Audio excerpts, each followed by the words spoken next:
It is 1498. A Portuguese fleet drops anchor off the coast of what is now Kenya. The commander, Vasco da Gama, is looking for a route to India. He has been at sea for months, navigating unknown coastlines, uncertain of what lies ahead. His maps are incomplete. His crew is exhausted. He needs a pilot, someone who knows these waters. He finds one. The man's name in the records Portugal kept is recorded only as a Moor from Gujarat. What those records do not explain, because explaining it would complicate the story, is why a pilot from Gujarat is standing on the East African coast, fluent in the local language, familiar with the harbor, ready and able to navigate da Gama across the Indian Ocean to Calicut in less than 23 days. The answer to that question is the story of the trade route that built the modern world. That pilot from Gujarat was not lost. He was not an anomaly. He was one node in a network that had been running without European involvement for over 1,000 years. A network that connected East Africa to Arabia, to India, to Southeast Asia, to China. A network that moved not just goods, spices, silk, ivory, gold, porcelain, cotton, copper, but also knowledge, religion, mathematics, and language. A network so sophisticated, so well documented, and so deliberately erased from Western historiography that most people alive today have no idea it existed. Who built that network? What did they create? And how did the people who arrived at the end of it, in foreign ships, with violent intentions, managed to get credited with the invention of global trade? That is exactly what this video is about. There is a version of world history in which global commerce begins with European ships, in which, before Vasco da Gama and Christopher Columbus, the world's economies were isolated, separate, primitive, locked inside their own borders, in which the Portuguese and Spanish opened the world to connection, to exchange, to the movement of goods and ideas across oceans. That version of history is not a misunderstanding. It was a construction. The historian Janet Abu-Lughod, writing in her 1989 work Before European Hegemony, documented the existence of a fully functioning world system that connected Europe, the Middle East, Africa, and Asia in the 13th and 14th centuries, and did so with a level of organizational sophistication that European merchants of the same period simply could not match. Her argument was not that Europeans were peripheral. It was more uncomfortable than that. She documented, with specific trade volumes, institutional records, and navigational evidence, that when European powers entered the Indian Ocean trade system in the late 1400s, they entered something that already worked, something that had worked for centuries, and something that their entry, far from expanding, would proceed to damage. What struck me, reading her analysis, is not just the scale of what was already there. It's that the documentation to prove it has always existed, in Arabic, in Chinese, in Swahili, in Sanskrit, and was simply never incorporated into the canonical history that most of us were taught. The erasure has a specific beginning. It is 1497.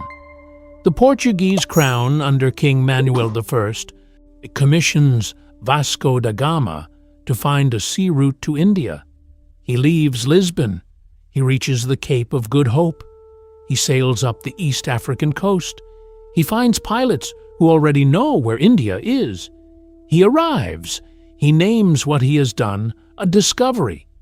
The Arabic-speaking merchants at Calicut who watched his ships arrive, merchants who had been trading with that port for 400 years, did not use that word. They did not have a word for it. From their perspective, nothing had been discovered. A new party had arrived at a very old table, but the party that arrived had cannons, and the party that arrived wrote the history books, so let's correct the record. To understand the scale of what existed before European contact, you have to start with a number. In the 10th century, the historian and geographer Al-Masudi estimated that the port of Siraf on the Persian Gulf was processing so much annual trade that its merchant community had accumulated wealth comparable to the largest caliphates of the era. Siraf alone, one port in the 10th century. But Siraf was not the center. It was one node in a network that stretched from Kilwa on the Tanzanian coast to Guangzhou on the South China Sea, a distance of roughly 9,000 miles, and it had been functioning in recognizable form since at least the 1st century of the Common Era. Picture this. It is 1150. You are standing in the port of Kilwa Kisiwani, on an island off the coast of what is now Tanzania. The harbor is full of ships, dhows mostly, the wide-bellied Arab sailing vessel perfectly engineered for the Indian Ocean's monsoon winds. Some carry Chinese porcelain, commissioned specifically for the East African market, the design modified to appeal to local tastes. Others carry iron goods from India, cotton from Gujarat, glass beads from Persia. The harbor itself is built from cut coral, using a construction technique that traveled along the same trade routes as the goods from Arabia.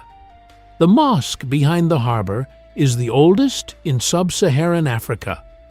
The merchant who runs the largest warehouse on the waterfront speaks Arabic, Swahili, and enough Gujarati to negotiate without an interpreter. The archaeologist Neville Chittick, excavating this site in the 1960s, found Chinese porcelain in the ruins dated to this exact period, evidence of a direct material connection between East Africa and China in the 12th century, that the textbooks most of us read in school treat as impossible or irrelevant. This city was not primitive, it was not peripheral. It was, as the Moroccan traveler Ibn Battuta wrote in 1331 after visiting it, one of the most beautiful and well-constructed cities in the world.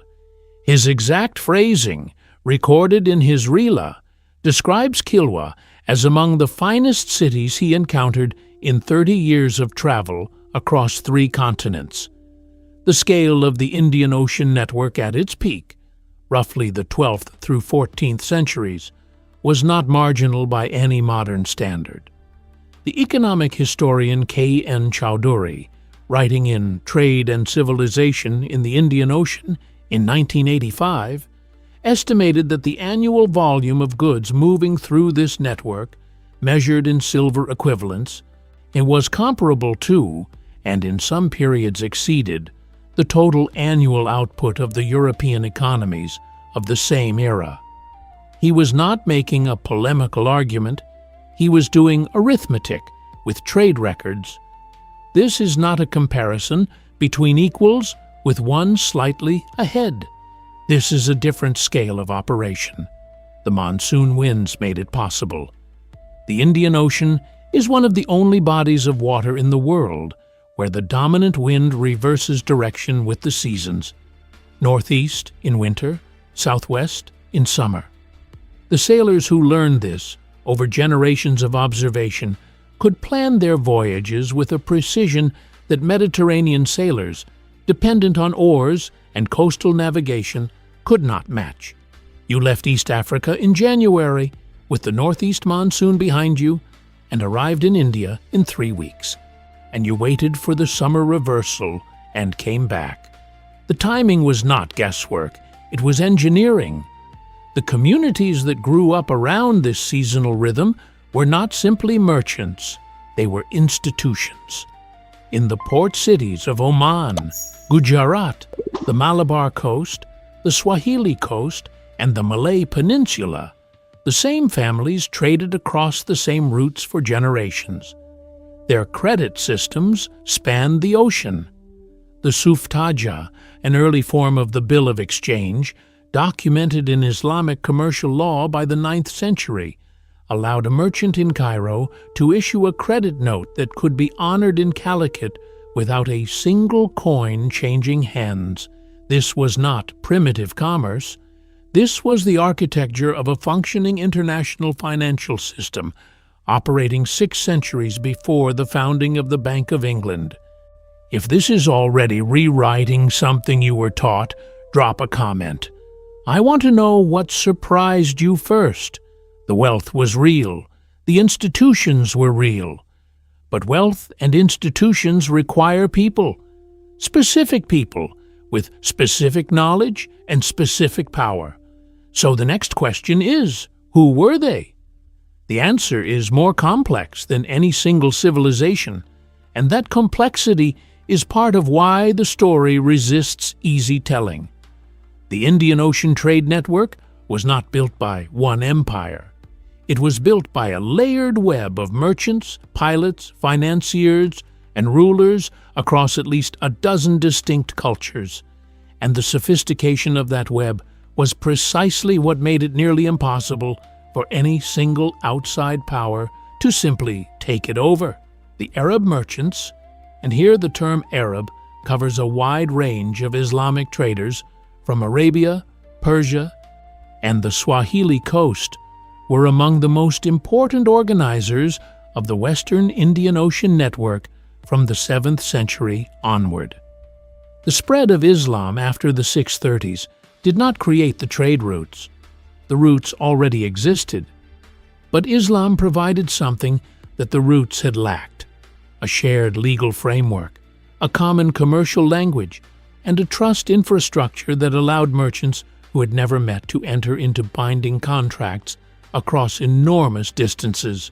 The historian S.D. Goitain, in his landmark 5-volume study of the Cairo-Geniza documents published between 1967 and 1988, analyzed thousands of letters and commercial records written by Jewish and Arab merchants trading between Egypt, North Africa, and India in the 11th and 12th centuries.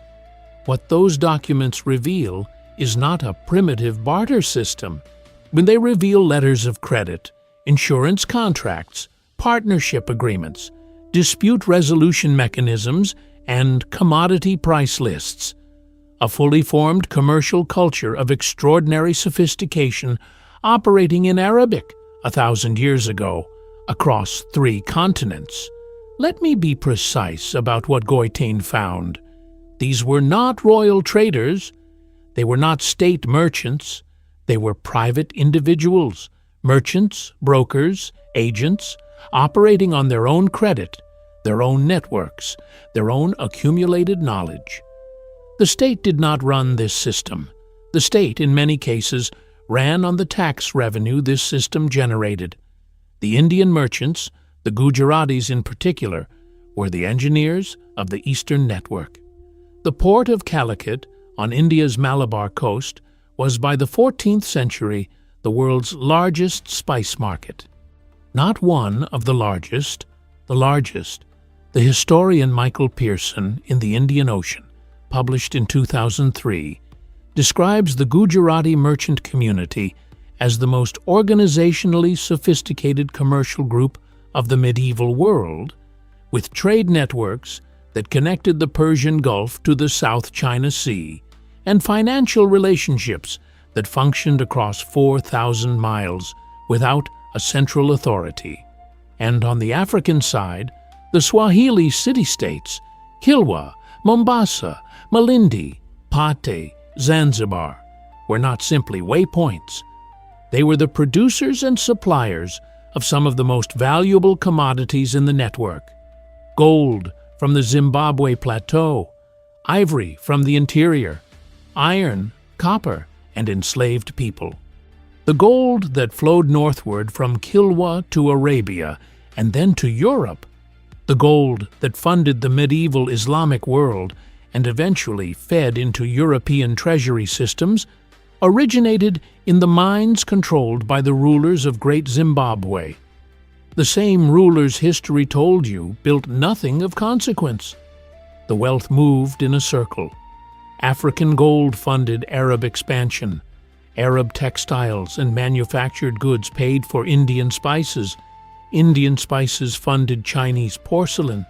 Chinese porcelain decorated the houses of Kilwa's merchants. The circle had been running for centuries before any European captain knew where the Cape of Good Hope was. Now, there's a version of this story where European arrival was simply an addition, one more party entering an existing network, expanding it, making it larger. That version is wrong. What happened was not addition, it was puncture. The Portuguese arrived at Calicut in 1498, and Vasco da Gama's first attempt to establish trade relations failed. The goods he brought, wool, striped cloth, coral, wash basins, were beneath the standard of what Calicut's merchants traded in. The Muslim merchants at the port, who had been trading with this city for 400 years, found the Portuguese offer underwhelming. They said so. The Portuguese response to this commercial rejection would define the next century of Indian Ocean history. It began with violence. In 1500, Pedro Alvarez Cabral, commanding a fleet on da Gama's instructions, bombarded Calicut after a dispute. In 1502, da Gama returned with a war fleet, and, in one of the most documented atrocities of the early colonial period, he intercepted a ship called the Miri, a pilgrim vessel carrying between 200 and 400 Muslim pilgrims returning from Mecca, locked its passengers below deck, and burned it. Everyone on board died. This is not a contested fact. It is recorded in Portuguese documents and in Arabic accounts. It was not an accident. It was a demonstration. The Portuguese strategy in the Indian Ocean was not trade. It was monopoly through force. In 1503, they established their first armed base on the Indian coast. In 1507, they captured Hormuz, the choke point between the Persian Gulf and the Indian Ocean. In 1511, they took Malacca, the most important port in Southeast Asia. In each case, the pattern was the same. Arrive at a functioning trading system, disrupt it through military force, and impose a cartas system, a licensing regime that required all merchant ships to purchase a pass from the Portuguese crown or risk seizure and destruction. I want to be precise about what the cartas system was. It was not regulation. It was extortion enforced by canon. Arab, Indian, and Swahili merchants, who had been trading freely across the Indian Ocean for centuries, were now required to pay a Portuguese tax or have their ships sunk. The historian Om Prakash, writing in European Commercial Enterprise in pre-colonial India in 1998, documents the economic devastation this produced for the established merchant communities, not through superior commerce, but through superior violence. This is the part the textbooks summarize as Portuguese exploration opened trade routes to Asia. What they opened was a system that already existed. What they opened it with was artillery. The impact on specific cities and institutions was not gradual. It was catastrophic, and it was fast. Kilwa was the first major East African city to fall. In 1505, the Portuguese commander Francisco de Almeida sacked it. The city that Ibn Battuta had described as one of the most beautiful in the world, the city that had organized the flow of Zimbabwean gold northward for 3 centuries, was looted and partially burned. The merchant families who had built its institutions scattered. The trade flows they had organized began to reroute, not because better routes were found, but because the original routes were no longer safe. Calicut never fully recovered from the Portuguese bombing campaigns of 1500 to 1510. By 1520, its position as the world's dominant spice market had been structurally undermined. The Portuguese had not built a better market. they had made the existing one dangerous enough to abandon. Hormuz, which had functioned as the gateway between the Persian Gulf and the wider ocean for centuries, was captured in 1507 by Afonso de Albuquerque and held under Portuguese control for more than a century. The network of Arab and Persian merchants who had organized trade through that choke point for generations was displaced by a system of Portuguese-controlled extraction. In 1511, Albuquerque took Malacca, the city that the Portuguese official Tomé Pires, writing 2 years before the conquest, had described as the richest city in the world, where goods from every corner of Asia converged. Pires estimated that Malacca had merchants representing 84 languages. 84 languages in one city in 1509. 2 years later, it was a Portuguese possession. The soldiers arrive, the merchants scatter, the warehouses are seized, the mosques are converted. The court that had administered trade law for centuries is dissolved. The pilots who knew the waters are intimidated or killed. The system that took 1,000 years to build is dismantled in a decade.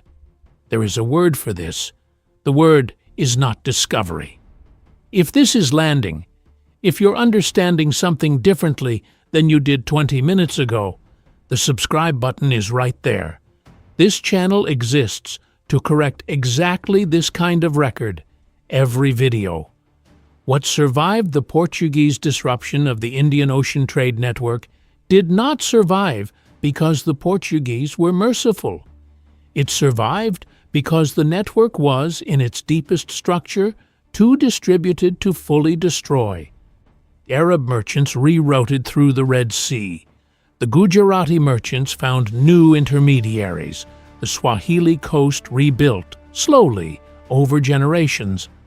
The Chinese tributary system continued to function in the eastern Pacific outside Portuguese reach.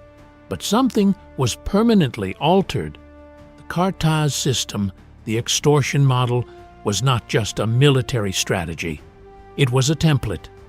When the Dutch East India Company was chartered in 1602, it explicitly adopted and expanded the Portuguese approach.